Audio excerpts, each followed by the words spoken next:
See you in court. That is something President Donald Trump has heard and will be hearing more of as he tries to push forward his very aggressive immigration policies through a flurry of executive orders. Donald Trump says ICE agents can now go into schools and churches for raids and arrests. I'm Reed Cowan. You're watching CBS News 24/7. We're glad you're here. So a lot to talk about here. Let's break this down with CBS News legal contributor Jessica Levinson. Jessica, good to have you here. So I thought that these Biden-era guidelines really protected, or as they've been called, made for safe spaces for people.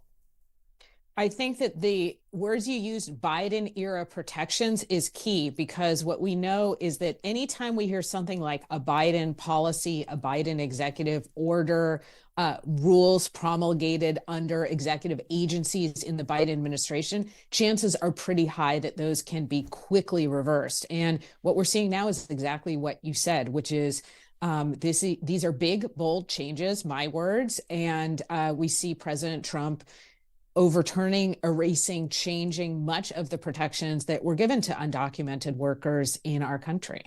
So let's change the conversation now to challenges to birthright citizenship moves by the new administration.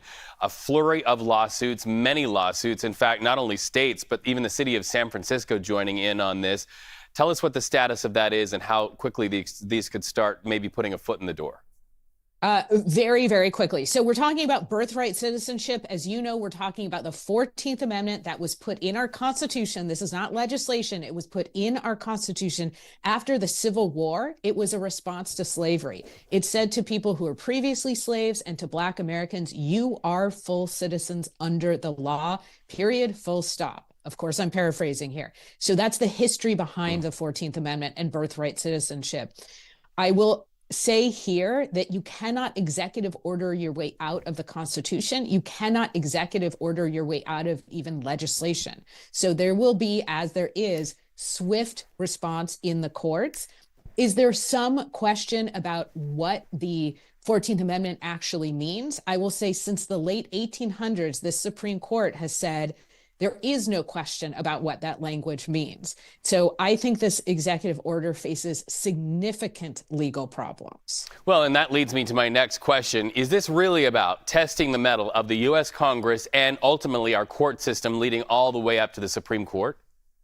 I think, frankly, save that question for a lot of different situations. I think we're going to see a lot of testing the boundaries of how much the executive can do on his own, how much you can do in terms of setting policy, in terms of reorganizing the federal government. How much can you do that via executive order? How much do you need to go to Congress? And how much are the judges, members of the judiciary, who of course are not elected, who serve for life, how much are they going to push back and say that is an impermissible enlargement of executive power? We have three branches and you've stepped outside your branch. Is the term guardrails fair to use when you look at Congress and the Supreme Court and our court system, our judiciary? Is the term guardrails fair to use for those?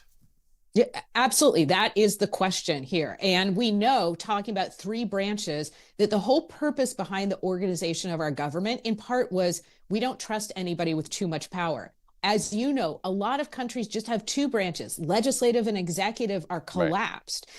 We don't have that. We disperse power not just on the federal level, but also between the federal government and states. We're talking about states, and as you said, some cities suing to say to the federal government, don't do this. We have a system where the guardrails are supposed to, in part, be the dispersal of power.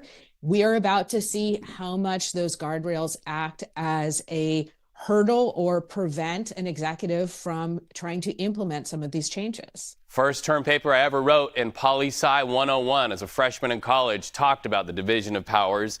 We're now getting back to 101, very basics on how our government was founded from the very beginning. Jessica Levinson, I have a feeling we'll be having this conversation quite a bit in the days, months, weeks, and 4 years ahead. Thank you so much.